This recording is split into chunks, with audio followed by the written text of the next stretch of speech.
Hello. Hi, how are you, Angel? How are you? Good morning in Hawaii. Good morning, I know.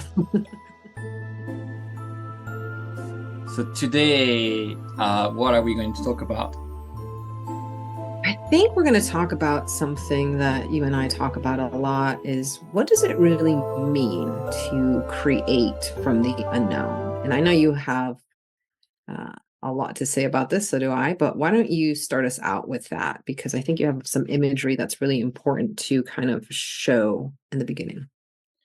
Yes, from the perspective of the Andean cosmology and most cosmologies that I've been in touch with, the act of creation comes from a womb, and a Mm, womb is it's a dark place. It's not a place you see. It's not you can see the belly, you don't see the womb.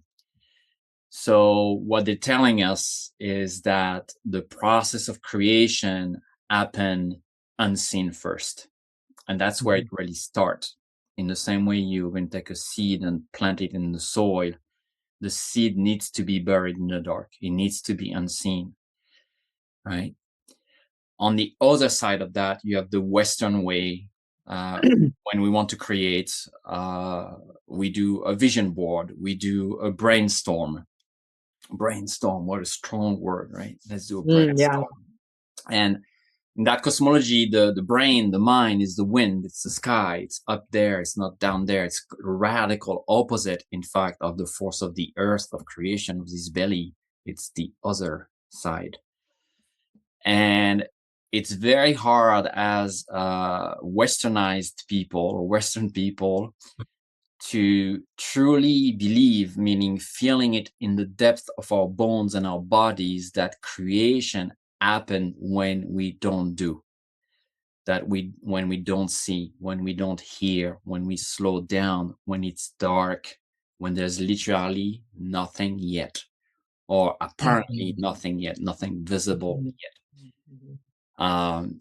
And that's probably one of the most difficult aspects of learning for most of my students and for myself very often too, is like we rush into doing, forgetting the being state has to come first. Yeah. This thought that is coming out of nowhere, this underworld, nowhere is Ukupacha. That's that place I was talking about at the beginning. So yes, that's just to put the foundation. But what do you want to say about that topic? Yeah, I think this is beautiful because it brings up a few things. The Western world teaches you that creation is copying, right? I copy something or what is out there already. And so many times people don't even know what's in their field. Well, I didn't know I copied you. I saw that 5 months ago. That's a long time ago. Or I had that experience, and they don't even understand how they're being influenced. And so a lot of what the Western world does, whether it comes from, true marketing to whatever, is what is out there, what are the desires, what is the answer to fill that desire, which could even be a human desire I want to create. The Western world doesn't really teach you how to create. Indigenous practices is a state of not knowing, right? It's understanding that to be in that void, you're not going into the void to solve an answer, solve a problem, right? You're not going, oh, I'm going to go into the void so I can solve the problem of world hunger, or I can solve the problem of the next course that I'm going to create, right?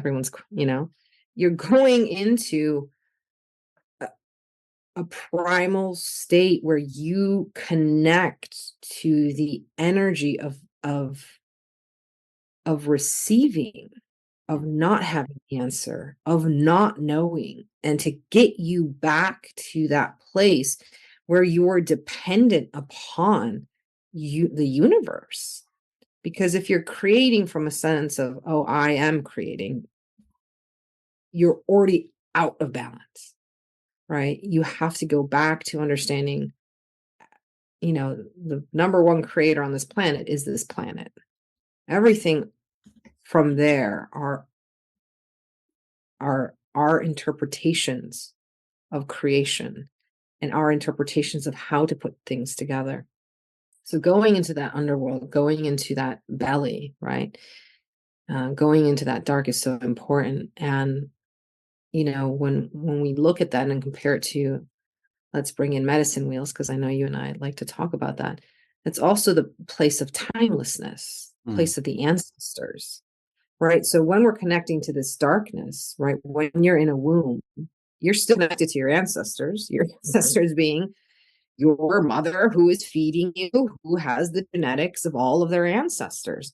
So when we go, we're not alone. We're going into this darkness surrounded by the stories and the songs of remembrance.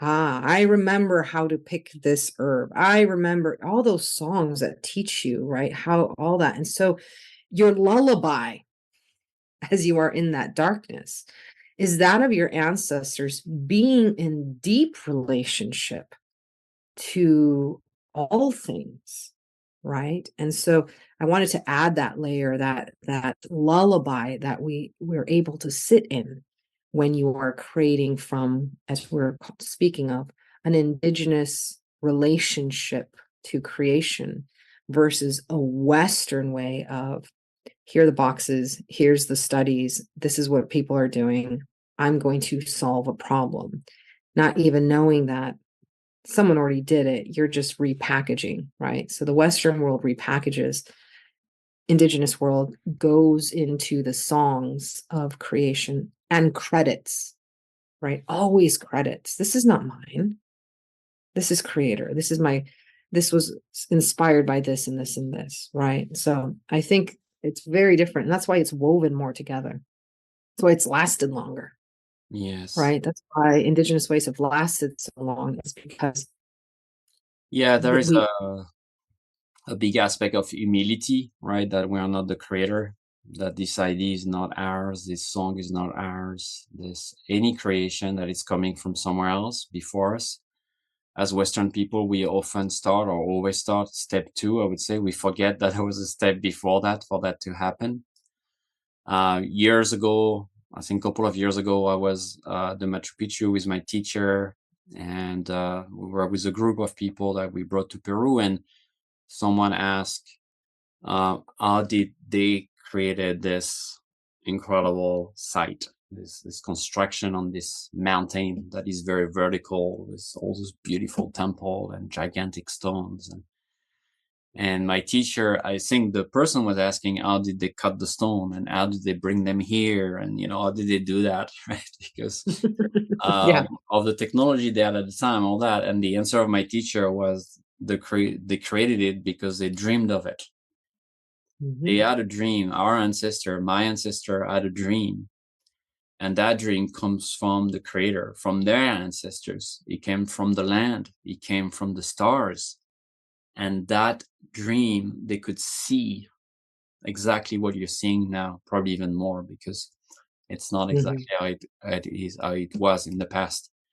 And so it's saying when you want to create anything without effort, as much effort, you need first to tap into that unseen, that unknown, into the dream, into the vision.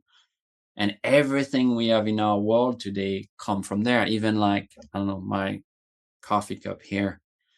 Mhm. If we say, how was that created? We'll say, well, probably there was a machine and, they take some earth and, made a cup and fire it in the oven. But really, someone had a thought. Someone dreamed that. Someone thought, hey, I'm going to do that first. Where is that thought coming from? Where is that dream coming from? Right? If maybe he was sitting in silence and he just had this vision, I don't know, you need to create that. Our computers, our homes, someone had a vision first. Us, ourselves, our parent thought of it most of the time, maybe not, sometimes we're surprised, right? And they had this dream. And here we are as human beings incarnated. So there's always that first step. And once we Mhm. really understand this order, which goes in the medicine wheel, it's earth, and then it's fire, and then it's going to be the wind, right? And the waters are circulating that. But Mhm. we always start with the fire. We always start by engaging the mind with the wind. We don't take that time to first step back and see, okay, what came before me? What is Mhm. inspiring this creation? You said something really important there, dream. Like when you're dreaming, you go to bed, you're not, and you're in your dream escape, you're not controlling things, right? You've had those dreams, you're like, wait a minute, I can't control my hands. I can't, you're not in control. So to dream is to allow yourself to not be in control. And in that dreamscape, relating to your cup, maybe it was, right? Maybe it was the rock people who said, I want to look at this part of me who is clay. My clay holds really well. So now I have rocks and soil speaking to me. And they're like, this would be interesting. How can I take my next step of evolution or a next step of, beingness and experience this life? Well, I need human hands, or I need hands or other things to form me. And then I'm now living my potential because I'm in relation, because I'm being formed. And therefore I'm creating that dream. Maybe it was the clay, right? And that is Indigenous space, right? We are all helping each other to complete the puzzle. We're all different parts of it, right? And so in that dream space, we are co-creating. Yeah, it's interesting because on that topic of the sacred site in Peru and Machu Picchu, my teacher said that the only way they could build it is because they had a relation to the stone people. And they were able to observe and talk with the stone and know which stone wanted to go where. And then it was just easier to move. And take the example, I don't know if any of you have ever tried to move a body. I mean, I'm not talking a dead body, but let's say someone that's not helping you, that's just laying there, and try to move that person around. That body is very heavy. Now try to move that body with the person alert and willing to move, to go where it wants to go. It's going to be much easier. And we have hard time to understand that when it comes to big stones, when it comes to the rest of nature. But there is a relationship. There is cooperation. The creative process, we just did a talk on community last week, is with others. And I'm talking not just human beings, right? Let's decenter the conversation. The stone people and the standing one and the animals and the air and the stars. And when we are able to remember that and to tap into that community of relations, creativity is empowered. And I believe that's where we create our masterpiece. Not ours, right? The masterpiece. Because there is collaboration of so many aspects of who we truly are beyond this identity or sense of self. I love it. I love it. It allows us, again, as we were speaking last week, the community of the unknown, to tap into all that we don't see, that we don't deem good or worthy, to get back into that womb, get back to being nurtured, get back to not having control, so that we can recognize that we're all interconnected. And from there, as you said, the masterpiece is woven. That's beautiful. Beautiful. Yeah. Yeah. So I just want to finish just by another example. Just coming to mind because I out there and say, hey, but when you write, you're not writing. It's the muse of writing. It's those voices that wants to come. And when I set my writing space every day, light a candle and a sage, and then I call the voices. I call them the muse of writing, the muse of creation. And I wait for their visit to inspire me, to give me guidance on what to write. And this is usually when the writing flow.